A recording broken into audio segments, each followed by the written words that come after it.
अब आईफोन्स की सेल बहुत ज़्यादा बढ़ चुकी है। ऐसे में बहुत से लोग ऐसे हैं जो कि पहले से ऑलरेडी आईफोन्स को इस्तेमाल कर रहे थे, वो जस्ट न्यूअर मॉडल्स में अपग्रेड करते हैं। बट बहुत से लोग ऐसे जो कि आईफोन्स को पहली बार खरीदते हैं, उनको यहाँ पे इंपॉर्टेंट सेटिंग्स, यहाँ पे जो आपको आईफोन में इंटरनली चीज़ें मिलती हैं उसके बारे में इतना नहीं पता होता है। एंड सच में कुछ सेटिंग्स तो ऐसी हैं जो कि आपके आईफोन की सिक्योरिटी के लिए बहुत ज़्यादा इंपॉर्टेंट हो जाती हैं। लाइक इनकेस अगर आपका आईफोन चोरी हो जाता है तो ऐसे बहुत सी इंपॉर्टेंट सेटिंग्स आपको मैं आज की इस वीडियो में बताने वाला हूँ। Make sure to watch this video till end, ऐसी वीडियो आपके लिए काफ़ी इन्फॉर्मेटिव होने वाली है। तो सबसे पहले important setting starting from lock screen.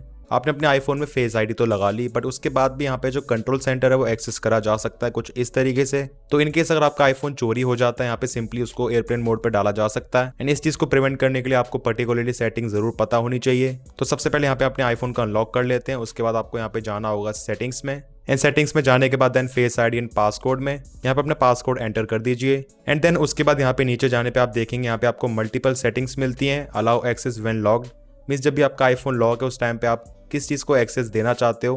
अब डिफॉल्ट तरीके से सभी चीज़ें ऑन होती हैं। आई रिकमेंड यहाँ पे आपको हर चीज़ को ऑफ कर देना चाहिए। लाइक जब भी फ़ोन लॉक है उस टाइम पे किसी भी चीज़ को एक्सेस ना मिले। इन स्पेशली यहाँ पे जो कंट्रोल सेंटर है उसको तो ऑफ कर ही दें। इस यहाँ पे इसे ऑफ करने के बाद अब आप देखेंगे जब भी फोन लॉक है उस टाइम पे यहाँ पे कंट्रोल सेंटर एक्सेस नहीं होगा। तो नए आईफोन यूजर्स के लिए जिसको इसके बारे में नहीं पता है, ये काफी इंपॉर्टेंट हो जाती है। इसके बाद जो नेक्स्ट बहुत इंपॉर्टेंट सेटिंग है उसके लिए आपको जाना होगा फेस आईडी एंड पासकोड में। एंड थोड़ा नीचे स्क्रॉल डाउन करने पे आप देखेंगे स्टोलन डिवाइस प्रोटेक्शन। तो डिफॉल्ट ये इस तरीके से ऑफ आता, आपको मेक श्योर करना आप इसको टर्न ऑन जरूर कर लीजिए। इस तरीके से फेस आईडी मांगेगा। एंड देन उसके बाद require security delay away from familiar locations या फिर ऑलवेज, मेक श्योर आप इसको ऑलवेज पे कर दीजिए। तो ऑलवेज पे करने पे इनकेस अगर आपके आईफोन का पासवर्ड किसी को पता भी है, अगर यहाँ पे वो पासवर्ड वगैरह चेंज करने की कोशिश कर रहा है इसको एक्सेस करके, तो यहाँ पे एक पर्टिकुलर टाइम के लिए डिले लग जाता है। एंड ये चीज़ बेसिकली लोकेशन सर्विसेज की हेल्प से डिटेक्ट करता है। मीन्स जब भी आप अपने घर पे या फिर जो फैमिली लोकेशन है वहाँ पे आप जाते आते रहते हो, उसके अलावा अगर यहाँ पे किसी और लोकेशन पे ऐसा करा जाता है अपने आप ही डिटेक्ट कर लेगा।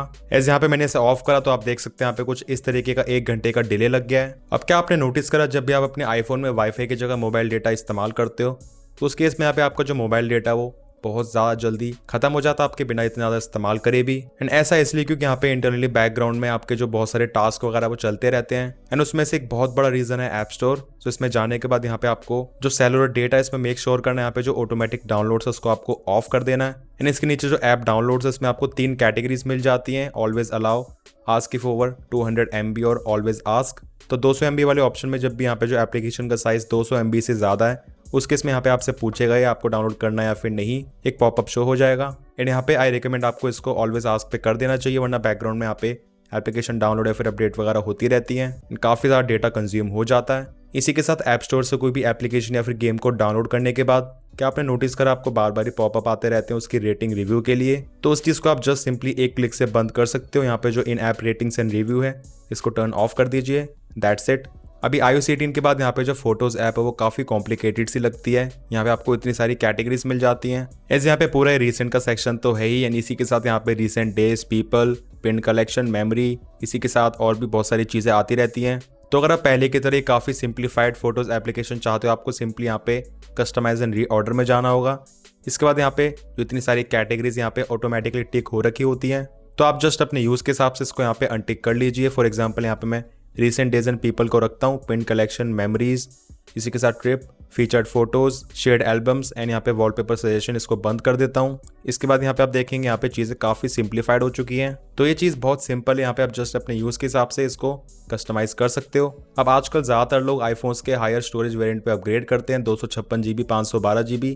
ऐसे में होता है ऐसे यहाँ पे हमारे आईफोन में बहुत सारी एप्लीकेशंस ऐसे ही पड़ी रहती हैं, हम उनको एक बार इंस्टॉल करके भूल जाते हैं। बट इस चीज़ का इम्पैक्ट डायरेक्टली आपके आईफोन पे डेली बेसिस पे हो रहा होता है, वो है बैटरी ड्रेन का। उन सभी एप्लीकेशन के बैकग्राउंड में टास्क वगैरह चलते रहते हैं, तो इस चीज़ को मैनेज करना बहुत ज़रूरी है। इसके लिए आपको जाना होगा जनरल में। उसके बाद यहाँ पे आपको नीचे ऑप्शन मिलेगा बैकग्राउंड ऐप रिफ्रेश का। एंड यहाँ पे आपको टॉप में 3 ऑप्शंस मिल जाते हैं, ऑफ, वाईफाई या फिर वाईफाई एंड सेलुलर डेटा।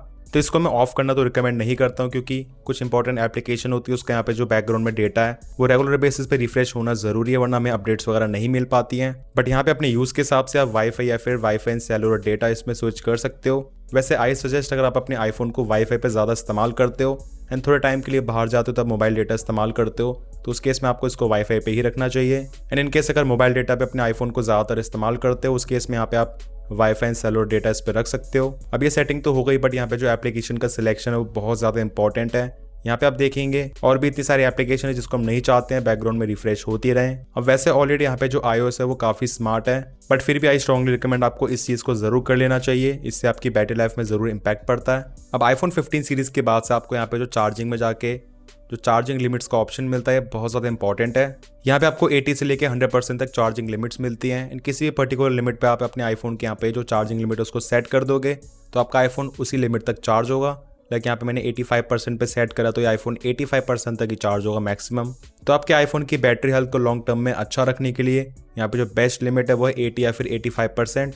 ऐसा आपको पता ही होगा जब भी यहाँ पे जो लिथियम आयन बैटरीज है 85% से ज़्यादा चार्ज होती हैं उसमें जो वियर एंड टेयर है थोड़ा ज़्यादा हो जाता है। एंड इसी तरह अगर बैटरी परसेंटेज 30 या फिर 25% से नीचे जाती है तब भी वियर एंड टेयर बढ़ जाता है। मीन्स यहाँ पे जो लिथियम आयन बैटरीज है उनको यहाँ पे जो एक्सट्रीम लोज या फिर एक्सट्रीम हाइज इतने पसंद नहीं होते हैं। तो अगर आपने आईफोन परचेज करा आप उसको 4 या फिर 5 साल तक इस्तेमाल करने का सोच रहे हो, आई स्ट्रांगली रिकमेंड आपको यहाँ पे इसको 80 या फिर 85% तक कर लेना चाहिए, स्पेशली अगर गर्मी का मौसम है या फिर आप फास्ट चार्जर को इस्तेमाल कर रहे हो।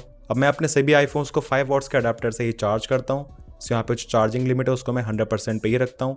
जो फ़ोन है वो ऑलरेडी इतना हीट होगा ही नहीं तो उस चीज़ का इम्पैक्ट इतना ज़्यादा नहीं पड़ता है। बट वैसे जो चार्जिंग लिमिट है वो 80 से 85% ही बेस्ट है। एज आप देखेंगे यहाँ पे 80% पे ग्रीन कलर का हो रखा है, ये लॉन्ग टर्म में बैटरी हेल्थ के लिए काफ़ी बढ़िया रहेगा। इसके बाद एक्सेसिबिलिटी में आपको काफ़ी इंपॉर्टेंट सेटिंग्स मिल जाती हैं, लाइक स्पेशली iOS 18 के अपडेट के बाद मोशन में जाने के बाद यहाँ पे जो शो व्हीकल मोशन कीज है ये डिफ़ॉल्ट तरीके से ऑफ होता है, बट आई रिकमेंड आपको इसको ऑटोमेटिक पे कर लेना चाहिए।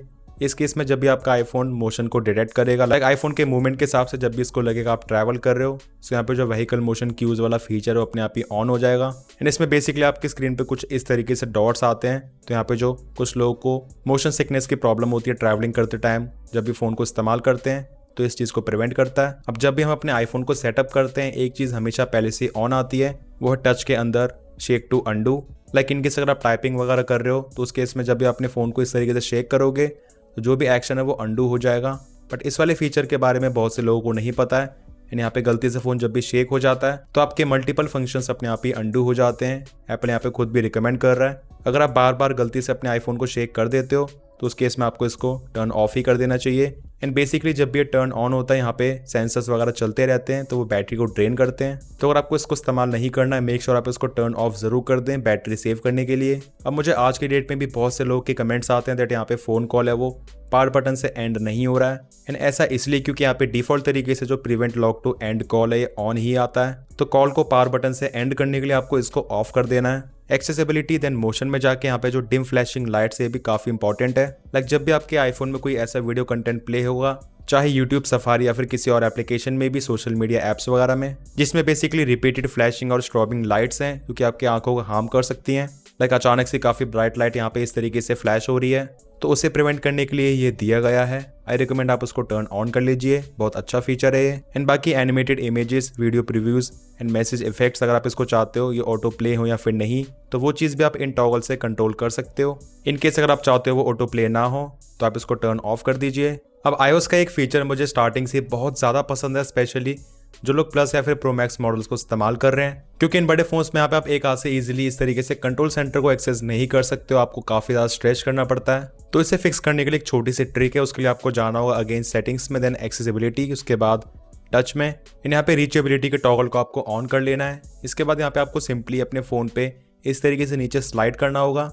आप यहाँ पे एक हाथ से ही कंट्रोल सेंटर को इस तरीके से एक्सेस कर सकते हो। एंड वापस से अगर आपको दोबारा से एक्सेस करना है तो इस तरीके से आप स्वाइप कर लीजिए। एंड यहीं से नोटिफिकेशन सेंटर को भी एक्सेस कर सकते हो। अगर आप लेट नाइट तक फ़ोन को काफ़ी ज़्यादा चलाते हो तो उस केस में भी यहाँ पे एप्पल ने एक सेटिंग दे रखी है, आपको जाना होगा डिस्प्ले एंड टेक्स्ट साइज में। एंड यहाँ पे नीचे आपको दिखेगा रिड्यूस वाइट पॉइंट। इसको ऑन करने के बाद आप देख सकते हैं ऑलरेडी यहाँ पे जो डिस्प्ले के वाइट एरिया है वो थोड़ा सा डिम हो गया है। एंड आप जैसे इसकी इंटेंसिटी को बढ़ाते हो यहाँ पे जो वाइट पॉइंट्स है वो बहुत ज़्यादा रिड्यूस हो जाते हैं। तो इन केस अगर मैं फ़ोन की ब्राइटनेस को यहाँ पे फुल भी कर देता हूँ तो यहाँ पे आप देखेंगे अगेन कितना ज़्यादा डिम हो गया फुल ब्राइटनेस में भी। तो फ़ोन को एकदम अंधेरे में इस्तेमाल करने में यहाँ पे जो डिस्प्ले का वाइट एरिया है वो आपकी आंखों में चुभे ना, उससे प्रिवेंट करने के लिए आप इसको ऑन कर सकते हो। अब एज यू नो iOS 18 के बाद चीज़ें काफ़ी बदल चुकी हैं। अगर आप भी कंट्रोल सेंटर में इस तरीके से WiFi, mobile data, AirDrop, hotspot, Bluetooth, इन सभी कनेक्टिविटी के आइकन्स को ऐड करना चाहते हो, बाकी कंट्रोल सेंटर के फर्स्ट पेज पे भी यहाँ पे मैंने मोबाइल डेटा एंड ब्लूटूथ के आइकन को ऐड कर रखा है। तो मुझे बार बार इस तरीके से यहाँ पे प्रेस एंड होल्ड करने की जरूरत नहीं है। ये करना बहुत ही ज़्यादा आसान है। आपको सिंपली यहाँ पे प्लस के आइकन पे क्लिक करना होगा, फिर उसके बाद ऐड अ कंट्रोल। यहाँ पे कनेक्टिविटी में आपको सारे आइकन्स मिल जाएंगे, तो यहाँ से आप सिंपली इनको जस्ट कंट्रोल सेंटर में ऐड कर लीजिए। अभी सिक्योरिटी की टर्म्स में एक और बहुत इंपॉर्टेंट सेटिंग मिल जाती है फॉर वाईफाई। तो जिस भी वाईफाई नेटवर्क के साथ आप कनेक्टेड हो उसमें जाने के बाद यहाँ पे जो प्राइवेट वाईफाई एड्रेस है, यहाँ पे आपको 3 ऑप्शंस मिल जाते हैं, ऑफ, फिक्स्ड एंड रोटेटिंग। तो मेक श्योर इसको आप रोटेटिंग पे कर लीजिए, एज यहाँ पे आपको जो वाईफाई एड्रेस है बार बार रोटेट होता रहेगा। एंड ये चीज़ बेसिकली यहाँ पे ट्रैकिंग वगैरह से हेल्प करेगी। एंड इसके नीचे जो है लिमिट आईपी एड्रेस ट्रैकिंग है, इसको तो आपको ऑन रखना ही है। अब टाइपिंग के टाइम अगर आप देखना चाहते हो कुछ इस तरीके से, यहाँ पे आप जो भी चीज़ टाइप कर रहे हो तो उसके लिए सेटिंग्स में आप सर्च कर लीजिए कीबोर्ड एंड टाइपिंग। एंड यहाँ पे टॉप में जो होवर टाइपिंग है इसको आपको ऑन कर लेना है। एंड इसमें भी आपको मल्टीपल ऑप्शंस मिल जाते हैं, display mode, dock to keyboard, top या फिर इनलाइन। एंड टॉप में करने पे यहाँ पे ऊपर ही शो होगा। यहाँ पे जो इनलाइन है इसमें आप जहाँ भी टाइप कर रहे हो ये उसके अकॉर्डिंग ही शिफ्ट हो जाएगा। एंड बाकी यहाँ पे जो उसका कलर आप उसको भी चेंज कर सकते हो कुछ इस तरीके से। ये टेक्स्ट का कलर चेंज हो गया है। एंड जो बैकग्राउंड कलर उसको भी आप चेंज कर सकते हो। लाइक अभी मैंने यहाँ पे जो बैकग्राउंड कलर है वो व्हाइट कर दिया है, टेक्स्ट का कलर ब्लैक। सो अब ये देखने में काफी डिसेंट सा लग रहा है। सो गाइस यही थी आईफोन्स की कुछ इंपॉर्टेंट सेटिंग्स। आई होप आपको ये वीडियो पसंद आई होगी। एंड अगर आपको ये सभी सेटिंग्स पसंद आई हैं, make sure to like this video. And channel पर न्यू हो so make sure to subscribe this channel along with bell icon, क्योंकि मैं इसी तरह के इन्फॉर्मेटिव वीडियोस लाता रहता हूँ। मिलते हैं मेरे नेक्स्ट इन्फॉर्मेटिव वीडियोस में। Till then take care.